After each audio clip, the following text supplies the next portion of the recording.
Let's go. Let's go. What? What? What? Hey!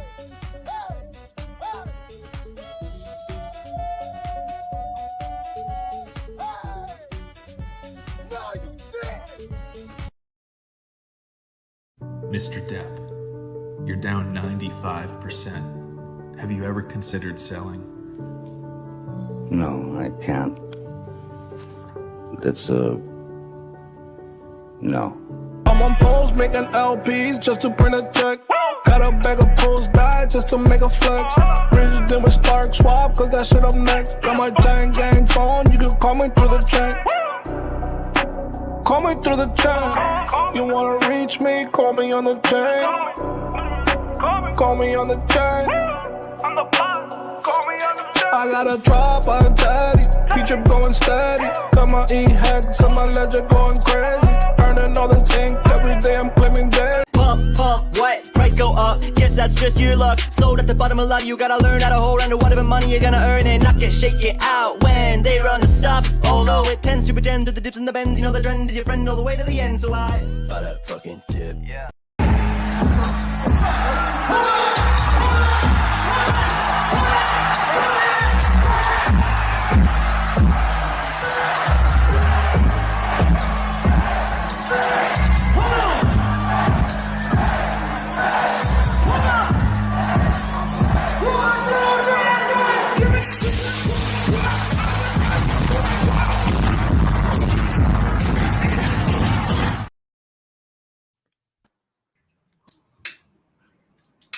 Hey, happy Friday. How's it going, ladies? Good. I love that song. It's such Me a cool too. song. What a panel we have. Oh my God, this is going to be cool. Ladies in the house. Your Who wants to intro start us is off? lit. Let's smash it. Let's get into it. We're going to talk about crypto stuff, but first we're going to talk about whatever we like. Uh-oh. Whatever we like. Whatever. Gonna open it up. Hey, chat. We got effortless.crypto first in chat. Congratulations. We got Hodpro, we got Moondog, Fiber Finance, Hex Glen, Tanwig, Justo. Thanks for being here, guys. Crypto culture, I want to start with you. I'm excited to see you. I feel like I haven't talked to you for a while. It's been a minute. Yeah. You guys, you and SJ have been busy packing. Tell us what's going to happen in Europe, guys. It sounds so epic, especially Amsterdam. I'm jealous. Yeah, man. Europe is going to be exciting. I've only ever been to Europe one other time. That was last year when I did the KSB event in Frankfurt. I was there for like 4 days. So this time being there for like 6 weeks, that's like going crazy in my mind. Like, so you're the perfect taste tester. How many countries are you guys going to? Let's see. We'll be in Germany twice for both Berlin and Munich. We'll be in the Netherlands for Amsterdam. We'll be in Italy for the cruise, Portugal, and in the UK for London. So, oh wow! Tell me about Amsterdam. I'm most interested in Amsterdam. I feel like I've got FOMO for Amsterdam so bad. Everybody has FOMO for Amsterdam. So sounds like a band. My band. So I don't know if you guys saw when KSB did the meetup with Maria, and we had that on our channel. And so because of that, Mars, one of the members of our team, he really built like a really cool bond with Maria. So he tells them that, hey, we're doing this event, this tour starting off in Amsterdam. And when I tell you this dude is like super cool, like he was like, yeah, I'll come to that. And I mean, like, it wasn't like a fight. It was just like, hey, email me the details. So I emailed him. He looked it over. He's like, sure. What would you like me to talk about? And I'm like, he is giving off Vitalik vibes, that guy. Like, because I wasn't interested in PDI, but then I saw a clip I didn't watch the whole thing. I only saw about 5 or 10 minutes in clips. And he was giving off these Vitalik vibes. And I'm like, this dude is cool. Yeah, he's super smart. I can't remember exactly what his background is, but it was some next level genius type stuff. So You can tell. He like just had this next level like way of thinking. I'm gonna have to watch the whole thing. But yeah. SJ, are you excited? Have you packed or you're thinking about packing? Almost packed? I'm almost packed. I messed up and I bought a backpack that's more like a hiking backpack. And then when I was booking a flight between one country in Europe and another country in Europe, I realized that was it would allow over a certain size carry-on on these smaller planes when you're traveling within the country. Oh, that's annoying. Yeah, so I had to buy I got a smaller bag, and I've got that pretty much packed. I have a few other things I got to figure out because we're going to be live streaming the events. So normally that's RG's, like he brings that, like I set it up, but RG has most of that equipment. But we want to make sure that Amsterdam is streamed and Berlin as well. And RG won't be joining us until Venice. So I got to make sure that can fit in my pack as well. I may have to nix a dress or two.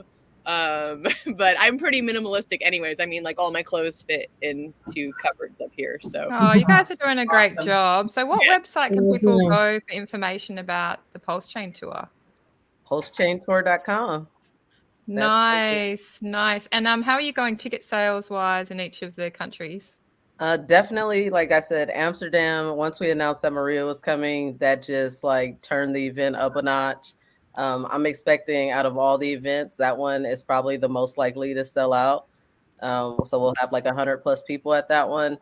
The other events, tickets are coming, but it's definitely a lot slower, probably especially because we originally planned for the Berlin and Munich events to be spoken in German. But now since then, we've had people, say that they wanted to speak and whatnot. So we've decided to allow English speakers, but then also have someone available to be able to translate it into German if it's needed. But a lot of the German community, they also speak English, or they understand English, even if they can't speak it real well. Oh, you guys are doing a great job. It's technically a Germanic language. Mm-hmm. So where are you going on the cruise? Where are you leaving from and where are you visiting? And yeah, cruise is gonna be awesome. We leave from right outside of Venice and we go to the Greek Isles. So we're doing like Santorini and like a lot of the different stops in Greece. So that's gonna be pretty sick. And I think what I'm like most excited about, nothing to do with crypto, is my oldest daughter is not only turning 18 but graduating from high school in about a week. So she is going to be tagging along with me on this journey. So like that just like gets me all warm on the inside to think I'm gonna have like this, experience with her before she leaves me and moves out to go to college. So first baby to leave the nest. Oh, well, congratulations to her. That's awesome. Yeah, I think I've seen some of her. Is she the baseball player? No, that's my youngest, actually. I have an 18-year-old, a 12-year-old, and a 10-year-old. Oh, so bless. It's just you and your daughter going? Yeah. Just me and the oldest. Because, in Europe, 18 is like adult, right? So, like, I figured she's going to have her first drink with anybody. It should be with her mom. Exactly. You can guide her through it. Lindsay, how have you been? I've been really good, very busy, but always just positive and moving forward. I love that. And Hodprol, let's check in with you before we smash some Ethereum ETF stuff. What's going on? How you doing? I love your outfit today. Doing all right. I got all, hexed out. I got my little hex. So cute. And the chain matches as well. Matchy. Well, yeah, I have a different chain just because it's red because it kind of matches the theme, but I like the Austin's Greatest Chains too. They have a new 60-inch available for the small necked crowd like me. But because I usually tie it up at the back. Anyway, I'm gonna. Yeah, I've done a hair tie and it slipped on stream. I'm like, I got about 4 variations. I do. People must think I work for that guy. I don't have no affiliation.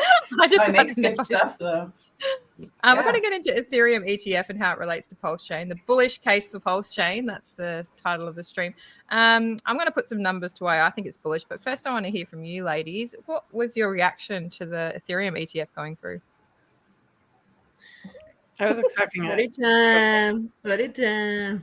Excited. Yeah. Number go up. I think we're missing it. I think honestly, everyone's just still going, oh wow, that happened quick. Because I think deadline was August, wasn't it?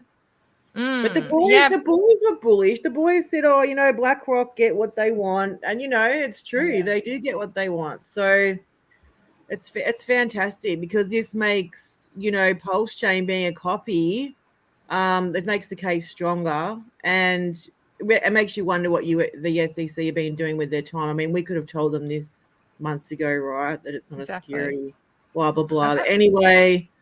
Keep talking while I bring something up on the screen here, ladies. Well, I'm excited that it may have some implications for the case, right? For Richard's case. Implicit recognition, right? Yeah. That it's not a security. And who's going to in October? Is anyone here going in October to the? Been approved. Now, what does this mean? Sorry, keep going, Sammy. Well, that's good. That looks so good for the whole community and for Richard. I think it's fantastic. Such a good effort that you guys are putting up. To be there. Even the lawyers have said it makes it look so much better. So it's fantastic. Such a great. Absolutely. I wish I could be there. And I hope there's a live stream from the court case. I'm in my head, I'm imagining like I can talk to you ladies like before and after the court case to get all the deets like in real time. I hope so. So this is from Money Gang Crypto, who's given us a bit more detail about this Ethereum ETF approval. So we just listened to this. It's just a 3-minute audio. Hooray, the Ethereum ETF has been approved. Now, what does this mean? Just to give you a little more detail on how it works exactly, there's a couple different stages of approval. The one that just got approved is basically the guarantee it's going to happen at some point in the future. It was called a 19B-4 form or application, and that's what got approved today by the SEC. But you need an S1 approval before it goes live, and usually the thing goes live a couple days after the S1 filing is approved by the SEC. Now, there's no telling exactly how long, at least that I've seen yet, between the 19B-4 approval and the S1 approval. I'm kind of guessing, and I could be wrong on this, that it could be a couple months, like several months before they actually approve the S1. So we'll see, because I think if there is a period of time like that between the two, we may be seeing a local top for Ethereum price. And obviously, once the ETF launches after the S1 later this year or whenever, then money finally can use the on-ramps into the Ethereum ETFs. But until that S1 gets approved, there's no live exchange trading the Ethereum ETFs anywhere. It's just basically in the pending stages. It's going to happen, 99.9%. It's going to happen, but it's not live today. Isn't it so cool that we get to see these games being played out in real life, in real time with cryptos instead of behind private entities and private companies? Now we're seeing it transparently because it's on the blockchain. Now, if you don't notice shenanigans in that very little clip, then let's break it down. The shenanigans are this. Here's some news. We got news, right? So we get the approval. Here's some more news, the S1. So now it's just, it becomes this manipulative game of what's in the headlines. And then in between that, to suppress price, you'll see FUD. Yeah. Oh, it's going to be bad. That's what I think too. That FUD machine's going to be. Yeah. Oh, it's going to be hilarious. I was just flipping through the headlines. Oh, whoa. Passionately today, apparently. I did that with the soda last time, but anyway, continue. I love that. We're all Italian. I'm very animated with my hands. If I had to sit still on them, I'd be mute. So if you ever need to hold me down, get me quiet.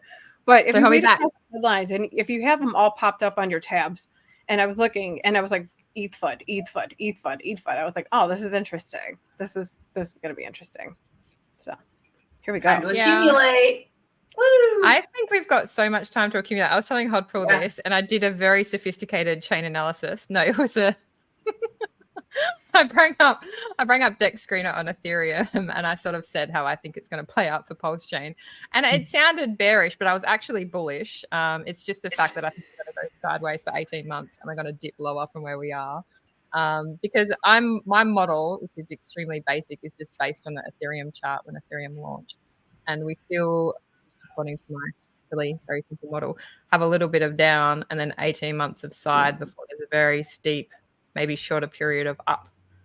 So I feel like the gap between the first and the second approval might be a few months. It's not that long to wait, but in that time, there might be, I think Ethereum, unfortunately, the price may go down a little bit more, which is sad, right? Because we know that Sack Daddy has got 170,000 ETH.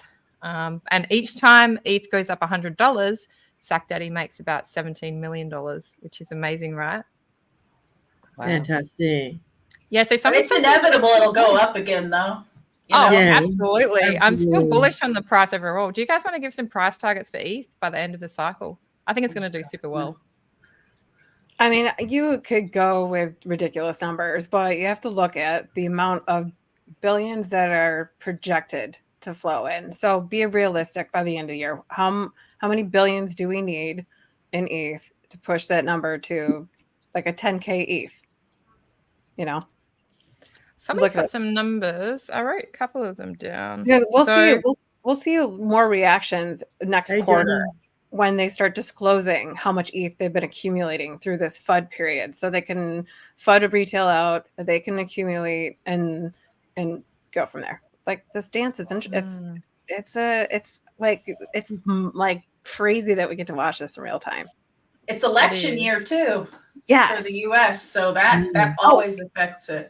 Yes, that's what I was going to say. So there's a period in time in the United States from now until July where a certain point of legislation has to be pushed through or seen before it can be opposed by the next president. So they have to be locked in before, and I can't remember, it's sometime in July. So if anybody else out there knows, you can fill us in here, please. But it's sometime in July. There's legislation that has to be put in place before the next president that comes along can argue that. I was listening to something with Loomis today on that. So it just very interesting timing for all of these things, don't you think? Yeah. Well, look at Donald Trump, what he's come out with. 18th of July. His pro-crypto, stuff. And now even, Biden's coming out and saying, oh, yeah, well, crypto's not too bad and that. And then they passed that FIT 21 bill or whatever it was. I think that was fantastic that Donald Trump actually brought it up. And some of our hexagons were actually at that event. I know that B-Roots was there. And I believe he asked a very similar question that got answered by Donald Trump, which, it's great for crypto.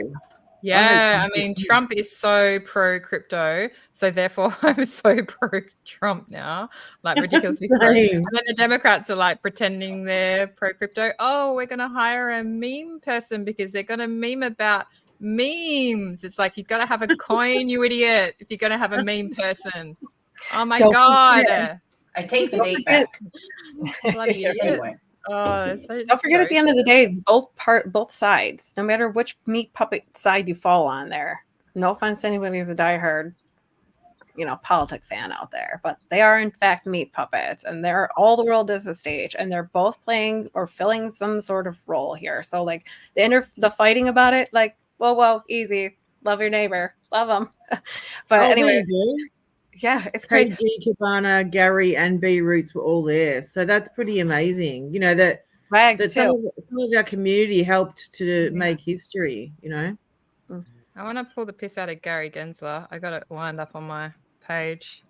I don't like Gary. It's meant to protect looking at the dude's face. Not even from the US. And then our candle dropped 40% thanks to Gary. So and Brandon's gonna have lifetime of mine, mate. Right. Anyway, my wife dressed me this morning and wiped my ass after I took a pooey poo, and I'm so. One moment, I want the full clip. I don't want to cut you guys off there. Here we go. I don't know what I'm doing or saying. My wife dressed me this morning and wiped my ass after I took a pooey poo, and I'm so disoriented that I might just have to resort to screaming and yelling to create the illusion that I comprehend what the heck I'm doing. Eat shit, Gary. You are a loser. You always lose. And the American people are tired of it. Frankly, I'm tired of it. Crypto is getting ready to deploy spot ETFs, and you're still sitting there sucking your thumb, wondering if Satoshi is a mermaid or a tulip. Hilarious. AI is That's so good. Gary. Gary, he's so silly. Yeah, that's my little my take. Funny. Both sides took the money. Both sides are taking money. Both sides will continue to take the money. Yeah. So frustrating. If you accumulate now, you could take some money too. Exactly. True story.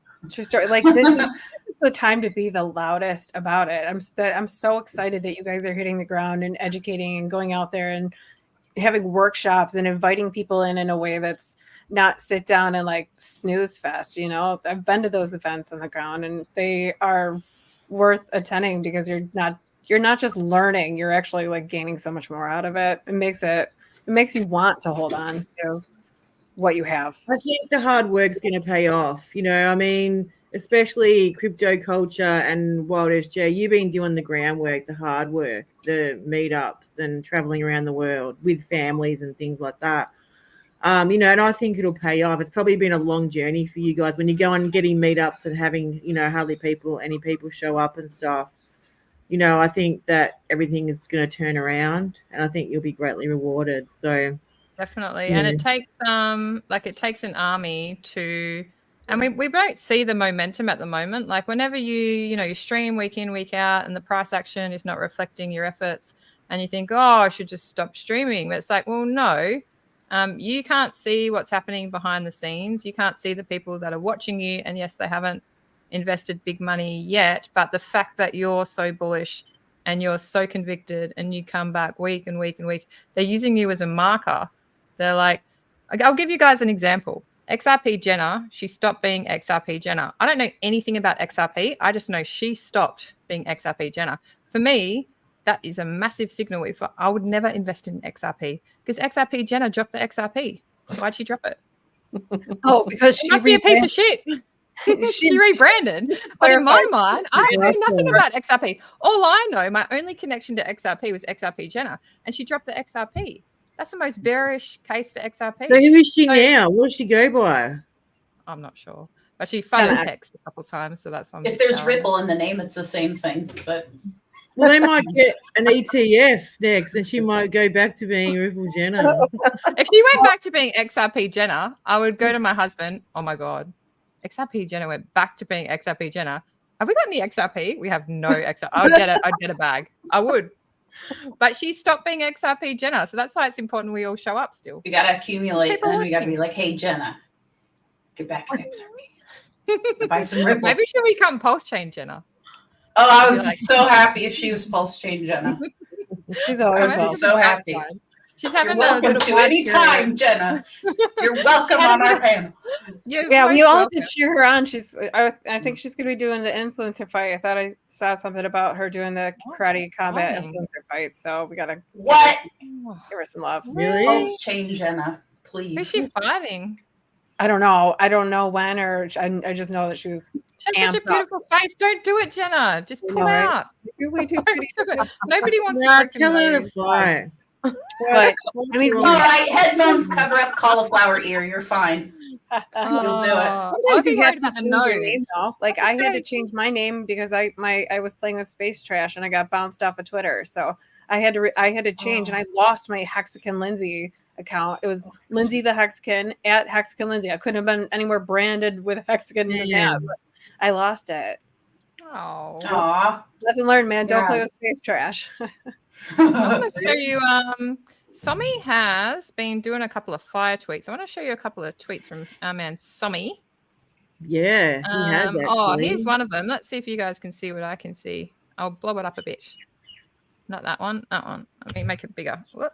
Somi is such a constant bull, and even though when he does bearish tweets, they're kind of educated and basically thorough about the state of the market at the time. So I really don't consider him bearish. I consider Somi is more a bull. He's just honest, and he's just always on fire. He's doing his thing. Like, he's out there doing his thing, and he knows a lot about the market in general, that's for sure.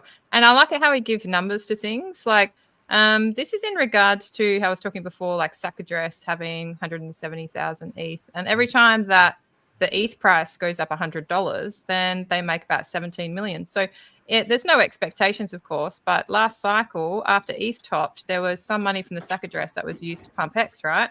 So this cycle, that's why I'm kind of modeling it on sort of the ETH chart.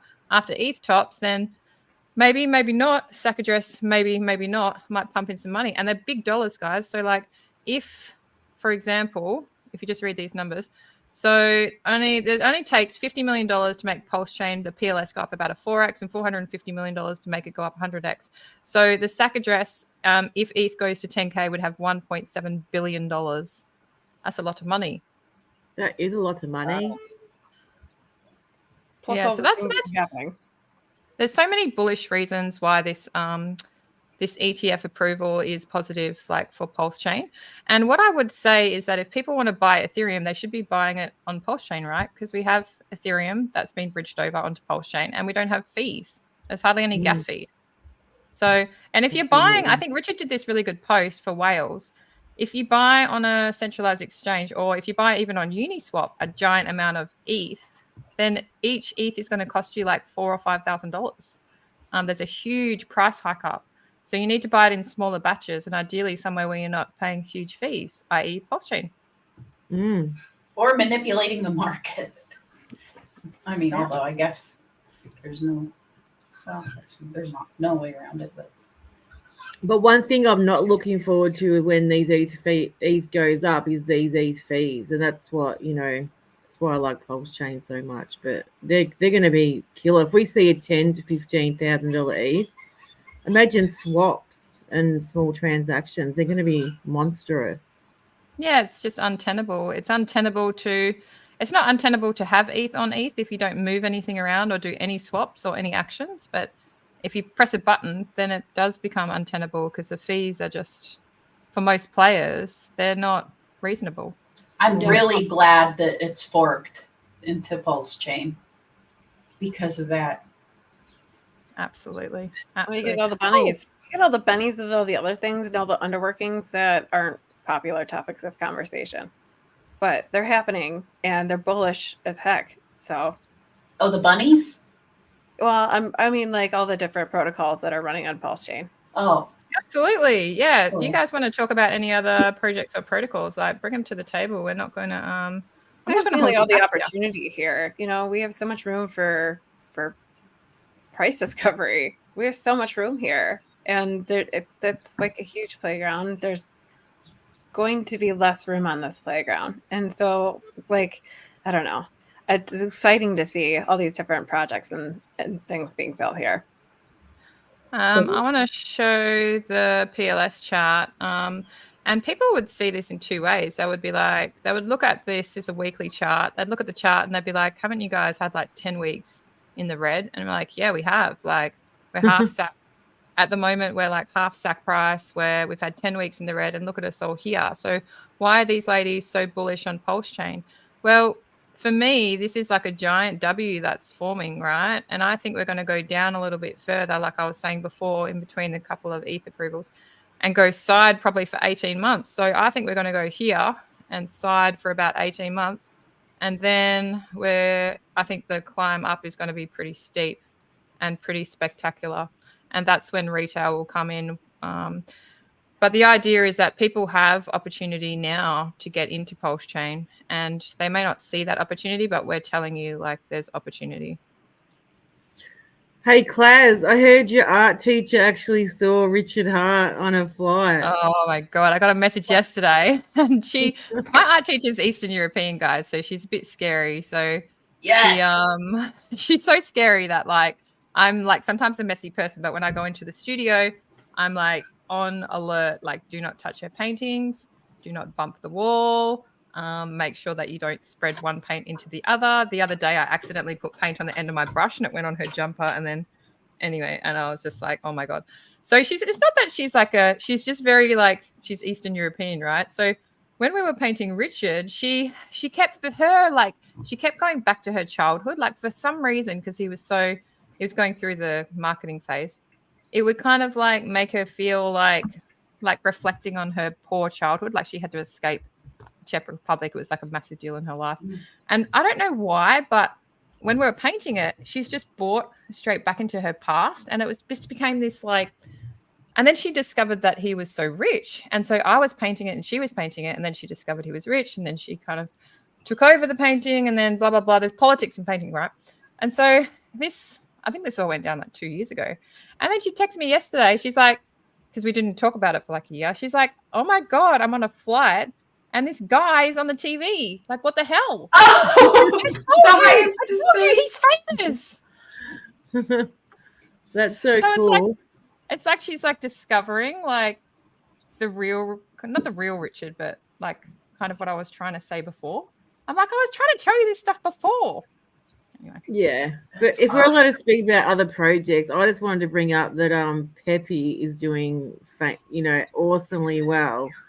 And I just wanted to bring up, because it's basically shitting on everything in the market right now. So congratulations to whoever got in, but it's basically leading the bull market. It's increased by 700% in the last year, outperformed 89% of the top 100 crypto assets in 1 year, outperformed Bitcoin and Ethereum, trading above the 200-day simple moving average, 18 days in the green. Of 30 days, and has a high liquidity based on its market cap. So if you guys have been watching Pepe, it's been doing just fantastic. I love Pepe on ETH.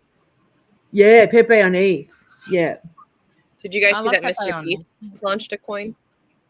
Did he? Did he? It's not that. I guess that makes sense. At least I literally was just messing around on Deck Screener and I clicked basically the column to see what coin had done the most X's, of all the coins on the Deck Screener or whatever. And it was his. And it's interesting because there's a similar thing happening. There's a Korean influencer who's done something similar where he's giving away this coin.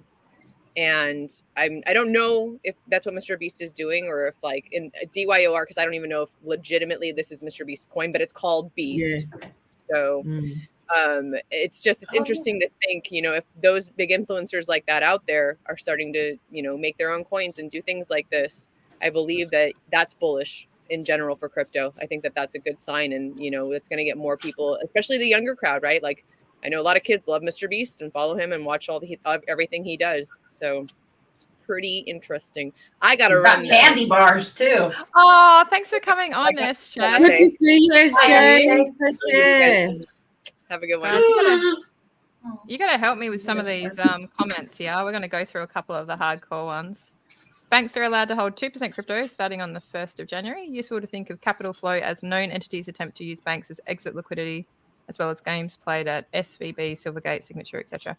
Yeah, it's just getting more accepted, isn't it? But the problem with the Democrats is that they're pretending to accept it. So even with the Fit 21 bill, I think they were against it, but then they say comments publicly like, oh no, we wouldn't veto it, but blah, blah, blah, blah, blah, blah, blah, blah, blah. And so they've got this very, very pretty outer layer. Yes, we love crypto, but inside the core is just rotten. Like the damage is done. They put so many people in jail. Like they're suing all of the big projects. Like the Democrats are anti-crypto. There's no question. Disgusting. It's disgusting. I'm glad that the banks are, everybody is kind of rolling with the times.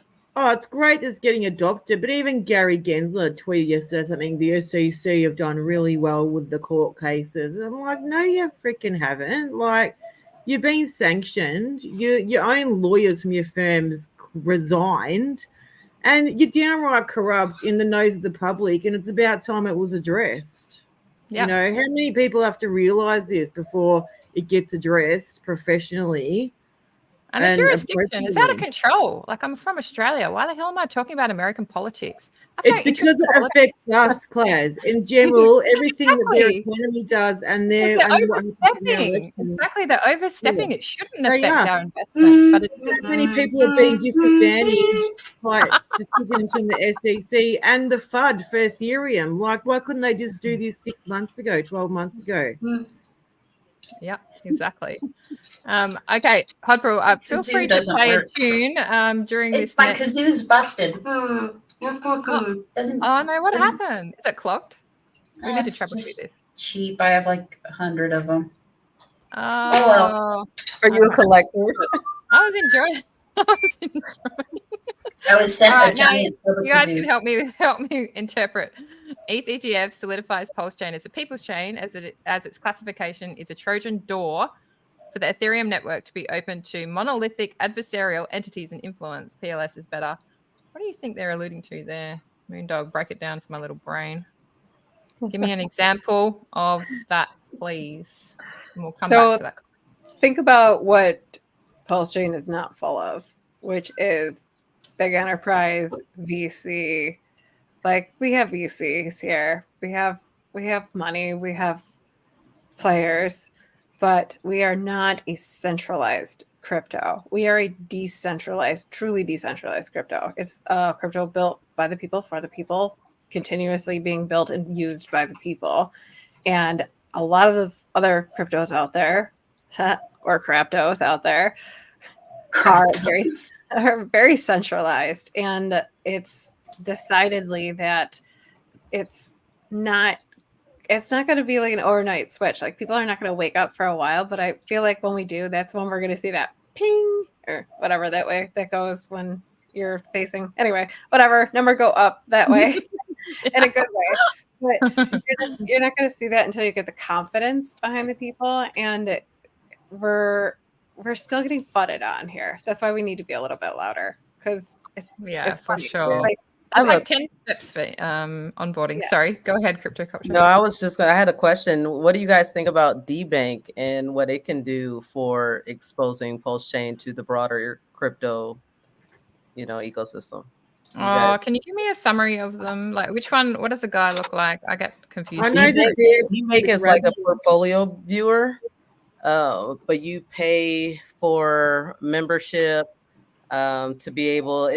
To me, it's almost like decentralized social media, right? So people are posting, the same thing that you're seeing on Twitter. The difference is, though, that these people that are posting based on the engagement that they get with the post, they're actually getting, like rewards on the platform. Okay. On top of that, there's like a little group that's like really motivated to get everyone to create a D-Bank account. Because there's a lot of wallet watching that's happening, right? Every account is tied to a wallet, and you look at these big wallets and you kind of go in there and you're like, okay, what are they investing in? And I'd say like the top 100 wallets, you're not seeing Pulse Chain. And so a lot of our bigger wallets, like the Axis wallet, it's a project wallet, so it's a pretty substantial wallet. It now has a portfolio on there, to where now when people are searching in those big wallets, they're going to see all these different Pulse Chain assets. So this group really... okay. Yeah, so it's like a DeFi dashboard, apparently. Yes. Yeah. Oh, cool. Aren't Rabby.io affiliated with D-Bank? Who's that? Rabby.io. Oh, I don't know. Yeah, I'm not sure about that. But a lot of people believe that if we can get more adoption onto D-Bank, then that's going to put us in the eyes of, already crypto audience that aren't currently using Pulse Chain.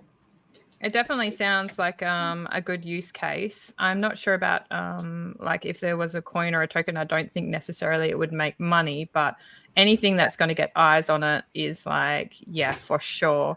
And that's why like people like, Gary and Rags to Riches and KG on Monect, they're doing some really good outreach. And of course, like pulsechaintour.com, your outreach is like phenomenal.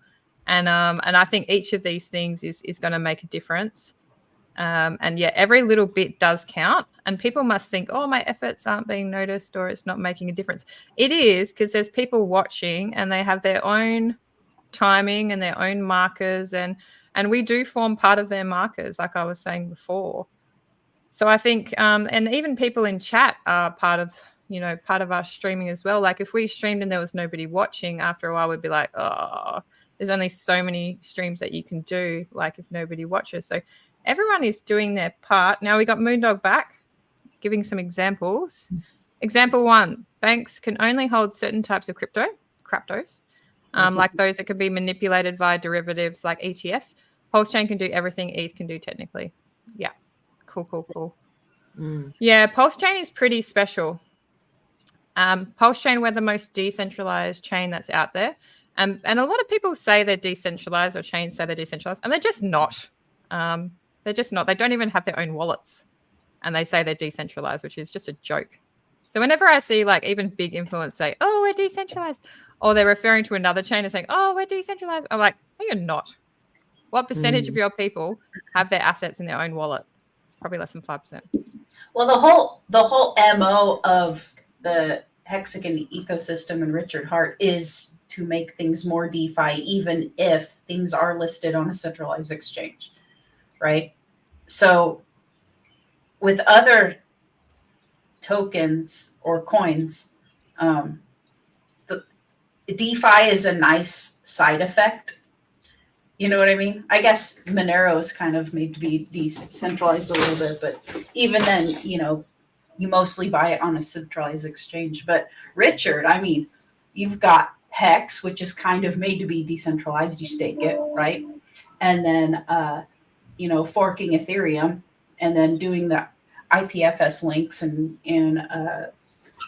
PulseX and all of that. The whole spirit is DeFi centered. And we might not appreciate it immediately. Like when Richard took down the front end, it was all backlash. Even the community who, we're pretty savvy with decentralization was like, oh, it's making it more difficult to onboard. And then over time, you're like, oh, I get it. Like the laws that came out in Europe, how people had to KYC for any kind of front end.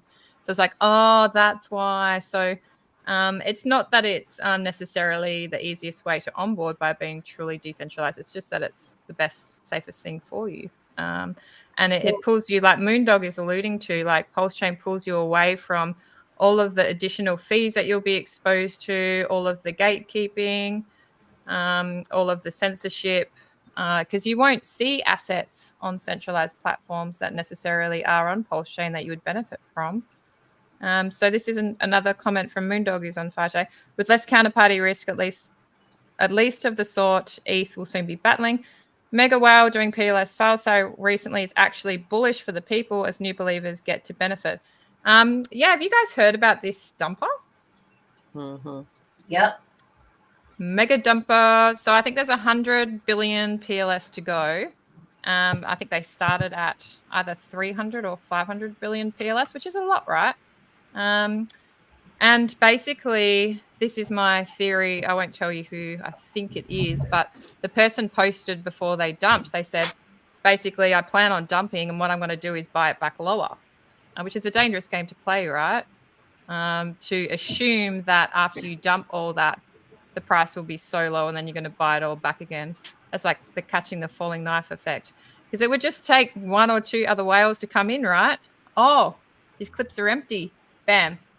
Shoot the price up over his head. I hope that happens. What even is the price? So what, he's done selling? Is he out? No, he's got 100 billion PLS to go. Well, you know what? What the behavior we're seeing in him, we're going to see this in big wallets like Rackham. As soon as price starts bumping, and he's got what, 570 billion? Pulse Chain? I don't know how much. Yeah, I haven't really been paying attention to Rackham's wallet. I'm not quite sure where Rackham is on the. Have you guys heard what the sentiment is from Rackham? Nah. No news is good news from him because he's a pain in the ass. I enjoyed his posts when he was posting. I thought he was like different. I like his uniqueness. I like how he sleeps on the floor. When I was a kid, I always slept on the floor. I just slept on a mattress. We obviously were quite poor, right? But I didn't think it was a big deal. I was just like, I sleep on the floor. Sleeping on the floor in Australia is a dangerous thing, right? Don't you guys have giant spiders and stuff? Oh, I mean, there's nothing that can kill you in Western Australia spider-wise. Sydney, not spider-wise. Okay. Not spider-wise. They got the sharks over there. We got sharks, we got tiger snakes, we got brown snakes. But people, generally speaking, they die from metabolic disease complications. They don't die from like, people think that everyone's dying from an animal in Australia. And not. I don't see any animal bites. Like, I work in an ED and I don't see animal bites like pretty much at all. And people that come in with a snake bite, they got scratched by a stick usually.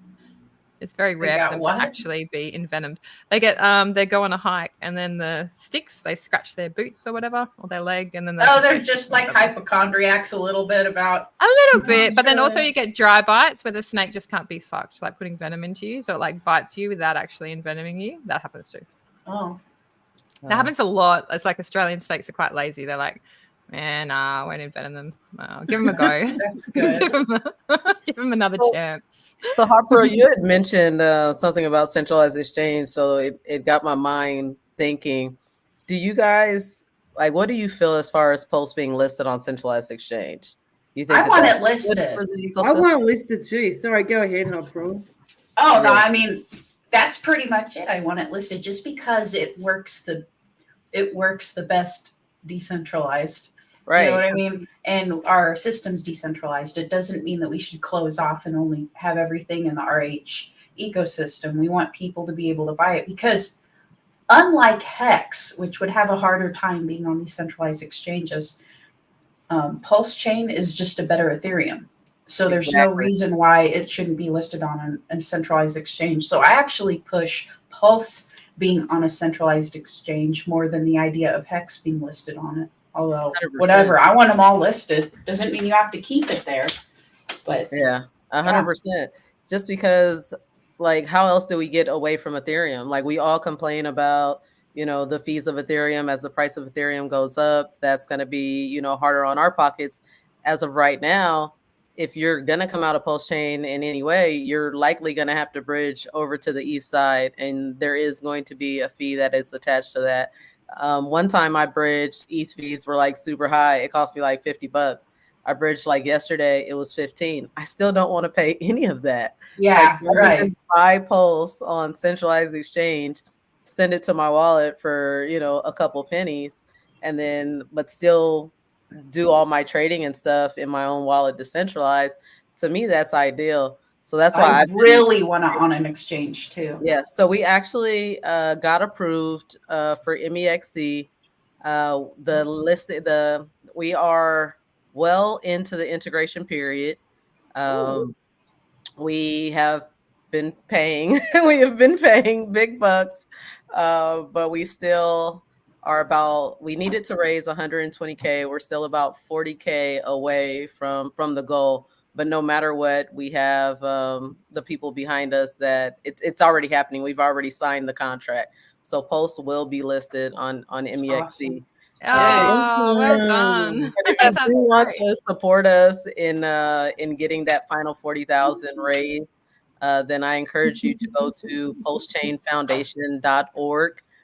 You guys really have no idea the work that Marlon, he goes by the Bar Chef, Crypto Coffee, and myself are doing in the background to not only get us listed on exchange, but I don't know if people realize this, but every time that we've gone to CoinMarketCap, CoinGecko, all the major listings, the number one reason that they give us for why they can't approve us to be properly ranked is because we're on no exchange, which doesn't really make sense because they rank small projects correctly, right? Like there's like Liquid Loans and like a lot of other little projects that are listed correctly. But when it comes to Pulse Chain, that is their number one reason why they won't properly list us. So we're hoping, and it's crazy the way the floodgates keep opening, right? As soon as we got the approval from MEXC, Then we got approval from at least 2 or 3 other exchanges. We just don't have the funds to be able to sign those contracts. But you know, if the community gets behind us, I'm like, people will like trade all these random fucking shit coins, right? Like on the hopes of getting, you know, a little bit of a bump, but you won't throw $50 at the possibility of like having this listed on exchange that kills your bridge fee. Like, come on, people. It's I mean, if it's you a threw tricky, some money at Soylana when other Right? people were flooding it, you would have some funds to throw in there. Just saying. it's like such a mindset thing, isn't it? It To is. raise money, and like, well done for the MEXC. That's so cool. Yeah, very And cool. I wonder if I think a lot of the whales would be willing to donate. It's just a matter of I think they're a little bit finicky in like how they're asked. And for example, I know Maddie Allen has a good relationship with God Whale, and there must be other whales that have good relationships with other community members. I wonder if they would be helpful to sort of try to get the whales on board, because everybody wants the major listings, but then nobody wants to pay for it, or it would take a huge amount of time if you were doing the small percentages from multiple people. For example, like with the B&B listing, what's the price tag on that? Oh, I have no idea. That's going to be one of the top dollar ones. I would imagine over $500,000. Yeah, I was thinking in the order of $500,000 to $1 million. And then I think like Kraken, I'm assuming that would be similar. Man, but if there's suck address, if hit, 10 grand, I mean, what's $1 million out of like billions, over $1 billion? Like, yeah, it's nothing. I don't know why Richard should stop being such a tight ass and freaking. Yeah, I mean, or we could must have like the price more stable. We were only 20K away, and then Pulse Chain took. Or you know what? Yeah, we just need that dumper to stop dumping, and we can afford some exchange. Yeah, well, how about some time to accumulate the pulse before we throw it up on a centralized? Yeah, because I love the idea of exchange listings coming later, because I want retail to. This is just a very selfish. It's just selfish, but I just want retail later so I can dump on them at the end of the cycle. But so I mean, for my game. Crypto Coffee especially, and I know others were involved, but he's doing such cool stuff, and like he's always been a diehard Hexagon. I see him as one of the best TikTokers. Like his stuff always comes up, and he's professional. He sounds good. He knows what he's talking about. But not only that, what he did with Kinetics and a few others with the petition, like that is going to be a big part of this whole case. Like I don't know if people realize how big a thing it is. I mean, maybe once it's all done and dusted, but I mean, they were proactive during the whole time. And, this is going to be a deal breaker for the case, I believe. It's going to be a big part of it. Yeah, and now we have an even like more impactful one, because we teamed up with this like mega big shot legal team in New York, and we did a secondary one that has their stamp of approval on it. And so now we actually have 2 of them. Really? Yeah. Just be a bit careful you guys don't have your names on there, because it's good that you're advocating. However, imagine the backlash, because they want to ping this entity on some person, and who's a part of the foundation. I would hate for them to go after individuals. I would just from a protect yourself point of view. Yeah, I definitely understand that. I think that we're formed in the right way. We are one of the only recognized DAOs in the state of Wyoming. So I think we have a really good legal team behind us. I can't talk enough highly about Barchef. This dude has been in crypto for since like whenever it started, like whenever it was like first a thing, because he's been a developer in the Web2 world for 20 plus years.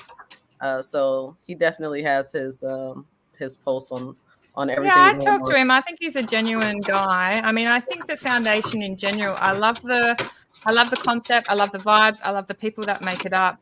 I think at some stage the community needs to perhaps be a little bit more cohesive around the idea of the foundation? And what does that look like in real time? What actionable steps can the community take so that we can have a functioning foundation? Because as you know that it's a little fractured at the moment with a competing party. So we need a debate. That is what we need, a good old-fashioned political debate about the pros and the cons. I mean, what do you think? How do we make this more cohesive? I feel it's a bit fractured. Like, people are like, oh, they're just fighting between the two of them. And, we can see that people's intentions are genuine, and that everybody wants the best for Pulse Chain. But do we fight it out? How do we resolve this? I think other foundations sometimes, or the idea of Pulse Chain having a foundation gets frowned upon because they're comparing it to the ETH Foundation and the Solana Foundation and all these other foundations. But there's a big difference between something that is organized and started by the founding team. So like if Richard had started this foundation and had funded it, right? Then you almost essentially have a boss. You have somebody that, has expectations for how you operate. But this is community driven, community funded, community volunteer work. We don't get paid. Like there's no, you can watch the wallet. There's no money coming towards us. Everything we do is based on, the people that contributed voting to say that this is what we want to do. And so far we've got great support from, some of our larger projects. Power City has supported, Dip Catcher with Gophers. I hate to just start naming people because I know that I'm going to miss a lot of them.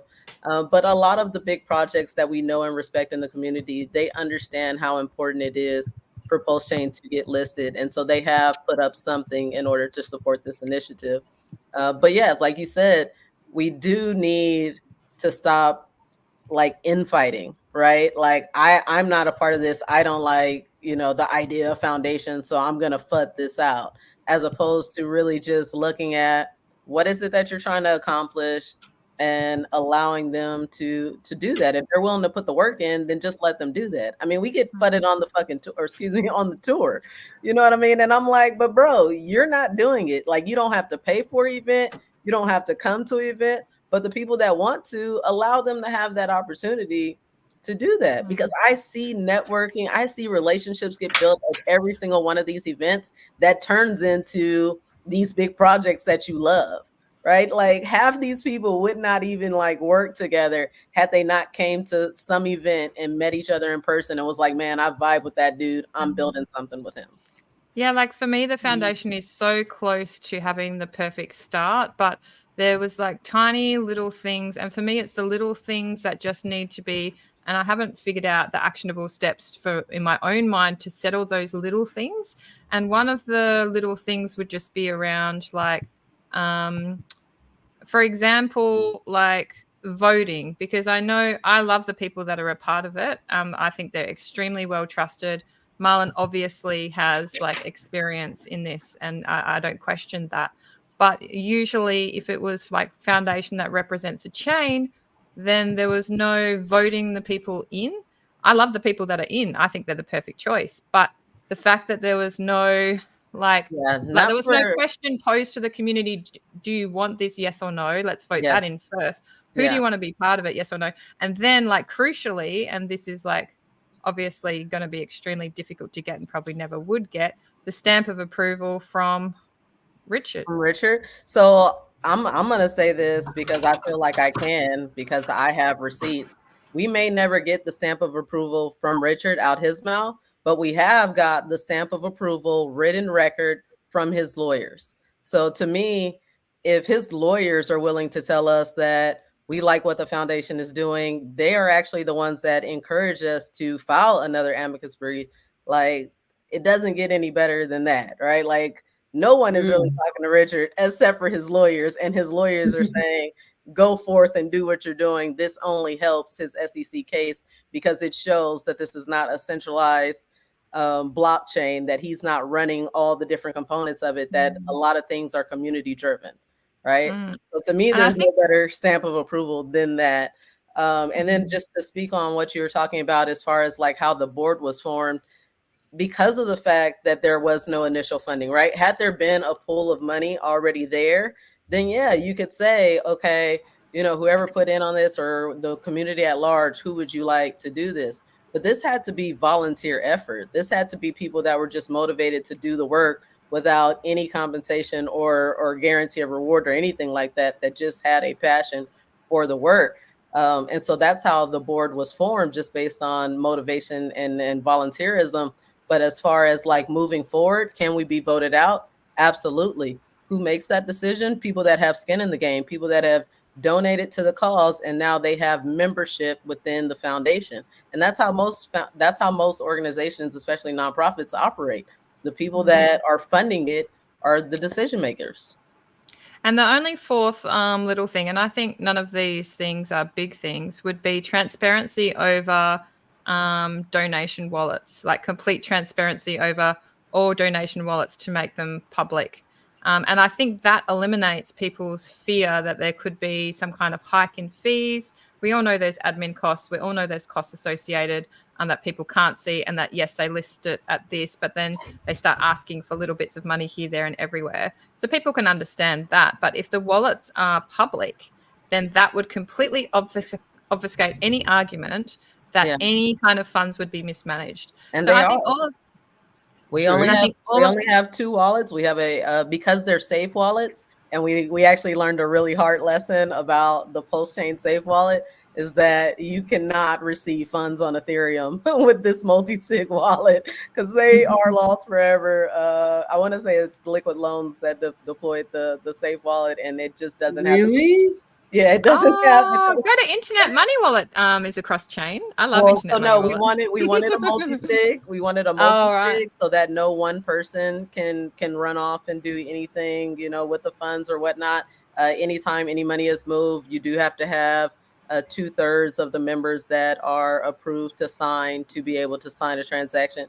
So for us, that provides us a little bit more safety, that, you know, one person can't just like rug pull per se, right? So we have an ETH wallet that's a multi-sig, and then we have a post-chain wallet that is a multi-sig, and everything is transparent. If you go and look at the transactions, you'll see that no money has been moved. When the first money does need to be moved, it will be going to MEXC, and you will see it go from there to there, and then that's it. That's awesome. There are so no is it published on the website, the wallets? Yes. Oh, if you go to postchainfoundation.org/membership, you'll that's see cool. the two wallets, and you can so if anyone questions it, you just send them that. Yeah, there are the wallets. That's so cool. So the last thing that sorry, I feel like I'm putting up all these mental barriers, but I'm a neurotic person. And I'm really, I love it though, because I never get. The last thing would be like foundations are meant to be rich, and this is Richard should be putting in, you know, even if it was a token million, and go, look, I'm Richard Hart. I support this foundation. It's made up of cool people. I'm putting in $1 million to show you that I support it, and they're starting off with $1 million, and the rest of you guys, or you whales and projects that people have sacrificed for, you can now match me and put in $1 million so that our foundation can function, and you guys aren't scrambling, asking people, you know, at the bottom end for money. It should be coming from the top end. Richard is never ever going to give anyone or anything any money. What I'm saying, Richard, please donate $1 million to the foundation. Then you've stamped it, and then other whales, they need to match. Yeah, and then you have like a foundation that has some of this, so that, you know, you don't have to be sort of. Then we don't have to be at the bottom end going, oh, you know, give us money. And then people are like, oh, I don't even like the idea of it. And just asking stupid questions about it like I am. It needs to come top down. Like, we do need Richard's stamp, and we need him to just put a token amount in that people can match. And then it flows. Like, we do need, yes, we are extremely decentralized, which is why it's difficult for the foundation to get started, right? Because we're that decentralized that a lot of people don't even want to step into the idea of a foundation. But yes, at the end of the day, by the end of the cycle, so retail can come later for my own plans, we do need a functioning foundation. It does need to come. We do need centralized exchange listings. And yes, we are completely decentralized, but in this, we actually do need governance, and that needs to come from the founder. Hey, can I just say, and I don't like fudding anything, because I know Brother KG. I met him in Vegas. He's a cool dude, and I downloaded his Internet Money wallet. And I do like most features, but to be honest, I have had a few problems. And that would be one of the problems I've had with it is when I had some funds, I put in some funds on ETH Pow for work, and I had trouble sending the funds in and out. I did troubleshoot with internetmoney.io, but I can't move them. I can't get them out of the wallet. Oh, I didn't realize it was having issues like that. Well, yeah, I just want to. I mean, you know, I'm all for it. As I said, there's some really cool features, and I do use it. But I wouldn't go around recommending the internet money wallet to anyone. I just couldn't troubleshoot to the point where you could release the. No, it's still sitting there. Yeah, I'll message KG, my mate, and just be like, "You got to sort Sammy out, or I'm never speaking." Oh, look, you know, it's only a new wallet, and of course, you know, they're gonna get better with time. They're gonna solve solutions and, you know, find solutions and things like that. But at the moment, I mean, I didn't put a lot in there, but still, it's yeah, you don't want to ever lose money for sure. So when you said that you did troubleshoot through internetmoney.io, I'm just wondering, did you ever like contact KG directly? I didn't. I went through internetmoney.io. Yeah, send him a message, Sammy. Yeah, that's he's one super thing that I personable. really respected about him, because I actually used that wallet just for the tours to be able to do the giveaways, like, you know, right fast or whatever. Yeah. And I had an issue one time, and his like ability to just like get back to me like really quickly and walk me through it. You know, he's like, send me a screenshot, do this.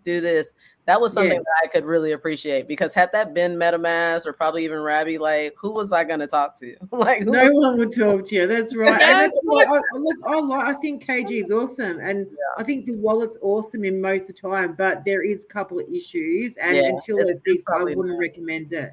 Yeah. Message him, Sammy, and definitely message him and feedback to us how it goes. I thought he was internetmoney.io. Oh no, he's brother KG. I think it's I know KG. I thought he was both, actually. Yeah, he's I know he has a team, so it's possible that you were getting, you know, someone else. I'm not really sure, but I know that when you message him direct and he knows that you're talking to him, he's gonna make sure he helps you out. Yeah, cool. Oh, here we go. Moondog. I love Moondog. He's got some river comments. Look at his dog. Such a Chad. Richard has gone to intentional efforts to wean the community from top-down dependence and laziness versus self-reliability, putting one's own big boy girl boots. Yeah, I get your point, Moondog. But in this particular case, when you're after big money and you're playing with other centralized people, a decentralized platform playing with centralized people, it needs money. And if you're scrambling around asking 1 million people for $100, it's bloody hard work when there are projects that have had sacrifice phases, and a lot of, you know, there's a lot of whales out there that actually don't mind to donate to something that they feel is safe. And in this particular, there has to be exceptions. I feel like it's an exception. Although it would be nice if the nod of approval was given, doesn't that point to centralization? So, like, wouldn't that kind of defeat the message of the foundation itself? Is that we are a decentralized community. We don't need approval from Richard Hart to do these things because we are community driven, right? Yeah, I think if Richard had funded it, we would have not as strong of a stance with the SEC, right? Like if he goes, look, this foundation is decentralized. It's made up of the community, but Richard funded it, you know. Well, compare that to like the Hedera Handcraft Foundation, right? So the governing council of the Hedera. So the governing council is a group of members. There's going to be about 40 of them, and so they each serve terms, and they are voted in and out, and they are basically what the foundation is doing. Now they're decentralized in only because they're all like large enterprise, big institution. So they don't have like one person saying, okay guys, come on over here. It's just the foundation, which they're all made of, which is what they're building with a Pulse Chain Foundation, which is why it's so important. You need those voices that are unhappy with the decisions that foundation's being made to put their money where their mouth is and go in there and vote and be part of it, because that's the only way that you're going to see the change that you wish to see made, is if you actually participate. You sitting behind the keys and doing this is doing less than nothing other than agitating yourself and spinning a wheel. So like, don't poke the bear on people who are putting their feet to the fire and doing the hard work, because they deserve so much more cred and less crud or FUD. Especially crypto culture. Lindsay, do you have something on your face? Do I have something on my face? It must be the camera. Oh, No, it's the shadow of the shadow of the screen. Can the you green see it screen as well? Looks like she's got a face painting around her eyes. That's green screen. The green screen, yeah. The green screen has a thing in settings. If you go to settings, I'll tell you where it is. There's a where the hell is it? Nah, can't get to it right. I'm not that vain. I don't really care. Pressing the wrong button. Yeah, there's chats going nuts. So thanks for being here in the chat. We got Crypto Stylist in there. I saw Sloth in there. Hello. Thanks for all your comments, guys. We're going to wrap it up, ladies. We've been streaming for an hour and 10 minutes. I think it's been a great stream so far. Does anyone, before we do our goodbyes, does anyone want to talk about any other subject or any other comments from what we've talked about so far? Nope, we'll go around the room then. Lindsay. I can keep you guys here for hours, but I am working on a community-focused, community-driven project. I will be teaching, for those who are interested, I will be teaching you how to make your own bread.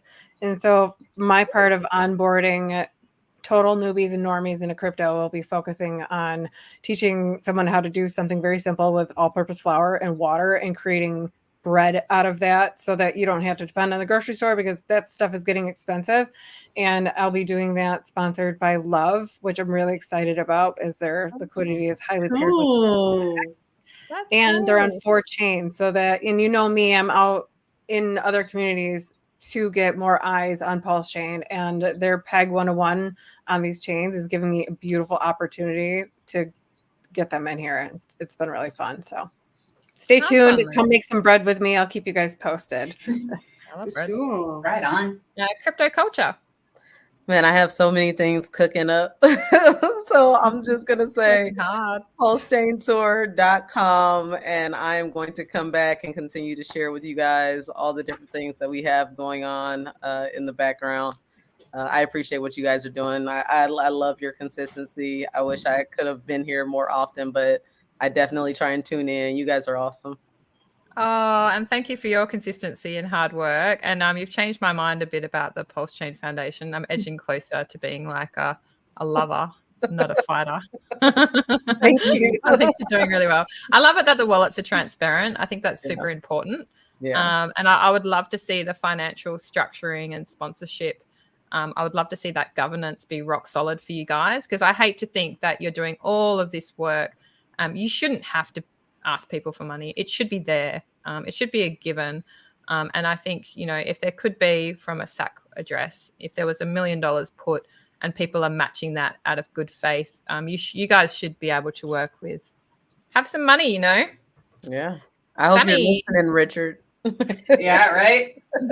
Very good to see you, Crypto Culture, and good to see all these people in the chats that we haven't seen in ages. See Crypto Stylist and Balia Brand and Johnny Chaos and Hexy Bastard were in there before. Good to see everybody, and great to see you too, Crypto Culture. You know, it's been a while.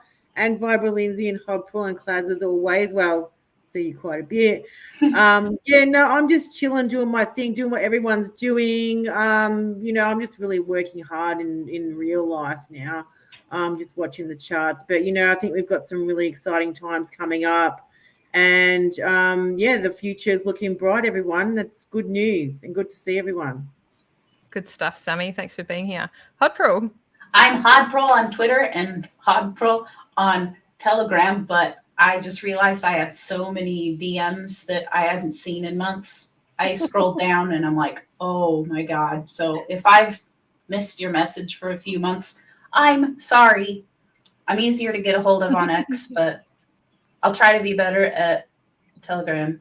And that's it. Lovely. Anyway, those are the 2 places. So thanks for coming on. Yeah. Thanks, chat. The chat has been absolutely on fire. Shout out to Moondog. Some great comments from Moondog. Thumbs up, everyone. And everyone commenting in the chat. I really appreciate it. If you could please like the stream and leave a comment on the actual when it gets posted on YouTube, that'd help my algo. And everybody stay strong. You don't have to press too many buttons. I know it's tricky. We've probably got a couple of years to go. It is what it is. We're learning to be long-term players. Yeah. Everyone have a great day. And see you probably next week. Bye.